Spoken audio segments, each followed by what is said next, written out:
মকলেস, তুমি কোথায় খুঁজো? আমি তো এখানে। এই চুপ করেন। মুখলেস মুখলেস করতেছেন। আপনি আমার নাম জানলেন কিভাবে? আপনি কে? মকলেস, তুমি আমাকে চিনতে পারো নাই? না।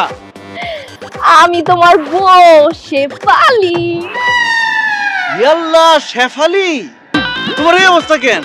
তুমি না গ্রামে থাকতে শাড়ি চুড়ি থ্রি পিস পরতা, এখানে জিন্সের pant পরছো। I high, কাওয়ার Sira pant পরছো। কি হয়েছে তোমার?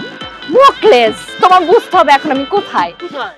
আর বিদেশে থাকি আমি যদি গ্রামের মহিলার মতো শাড়ি চুড়ি বেলা সুবিধা বয়ে থাকি, তাহলে এখানকার যে সুন্দর সুন্দর সাদা সাদা মানুষজন আছে তারা কি আমার দাম দিব? দিব না।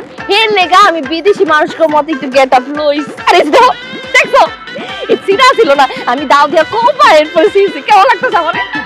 অনেক সুন্দর লাগতেছে। আমি তো চিনতেই পারি নাই, একদম বিদেশিদের মতো লাগতেছে। Thank you Muku. কিন্তু এই দেখি মুকু, তুমি কিন্তু এখন পর্যন্ত আমার একটা হাগই দাও নাই। আসো আমার একটা হাগ দাও। এখানে রাস্তাঘাটে হাগামতা নিষেধ। বাথরুম আছে, তান্ডাস আছে। ওহ নো মুকু, ইউ মূর্খই থেকে গেলা। আমি তো হাগের কথা বলতেছি। হাগ মানে হইতেছে কুলাকুলি, একটু জড়ায় ধরা। বিদেশে যখন মানুষজন প্রথমবার দেখে তখন একটু জড়ায় ধরা। আসো না, একটু জড়ায় ধরা।